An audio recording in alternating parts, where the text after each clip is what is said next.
तीन आहे त्याला 5 करोड रुपये मिळणार आहेत. तर त्यासाठी सध्या त्याची विंडो बंद आहे. जानेवारी 15 पर्यंत ती विंडो ओपन होण्याची शक्यता आहे.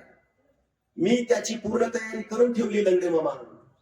त्या प्रपोजल सादर केल्याच्या नंतर कर्मधर्म संयोगाने तुमच्या आशीर्वादाने आणि माझ्या प्रामाणिक प्रयत्नाला जर यश मिळालं, 5 कोटी रुपयाचा फंड जर मिळाला तर या ठिकाणी जाहीर करतो असलेल्या माझ्या महाविद्यालयातल्या विद्यार्थ्यांची संख्येसाठी फॅशन डिझायनिंगचा क्लास आणि ब्युटी पार्लरचा क्लास मोफत चालू करायचा आहे मला.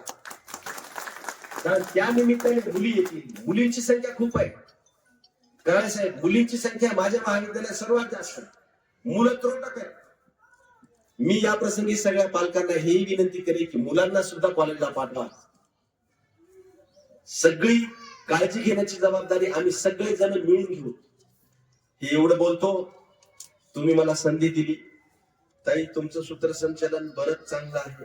एकंदरीत घेतलेला माझा जो तुमच्या वाणीचा गोडवा मी जो अनुभवला तो मला माझ्या महाविद्यालयात सुद्धा उपभोग आणण्याची इच्छा आहे. मुलींच्यासाठी जेव्हा आम्ही कार्यक्रम घेऊ, गराय साहेबांना मी म्हणलेले तुमच्या देता का सर, जेव्हा आले तेव्हा म्हणले काय सर खूप दिवस झाले पण याला दूर. पण कराय साहेब तुम्ही गेल्याच्या नंतर मी थांबलो नाही.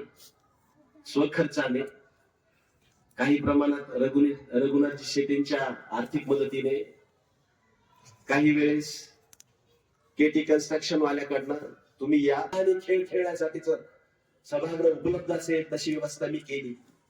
कसल्याही प्रकारची कोणालाही आर्थिक मागणी न करता. बरोबर आहे का रघुनाथजी? पहिला कार्यक्रम घेतला मी विद्यापीठाचा. पहिला कार्यक्रम घेतला ball badminton intercollegiate tournament affiliated to SRT university. 12 संघ सहभागी झाले. प्रथम पारितोषिक आपल्याच महाविद्यालयाला मिळालं. सर्वेलन्स मध्ये येते. सगळीकडे 33 कॅमेरे इन्स्टॉल केले. कुठेही काहीही हालचाल जर झाली, झाडाचं पान जर पडलं तर कॅमेऱ्यात रेकॉर्डिंग होते. करायचं ते पहिल्यांदा मी केलं. साहेबांना विनंती केली. साहेब म्हणलं मला सर्वेलन्स पाहिजे, सर्वेलन्सची गरज आहे. घेऊन टाक म्हणले, तू इन्स्टॉल करून टाक. 33 कॅमेरे बसले. ऑडिओ व्हिज्युअल आहे. तुम्ही काय बोलायला हेही मी ऐकू शकतो. कुठे काही गोंधळ झाला तेही ऐकू शकतो. वर्गात शिक्षक काय शिकवतोय तेही मी ऐकू शकतो. आणि त्याचा पूर्ण कंट्रोल मी माझ्याकडे ठेवलेले.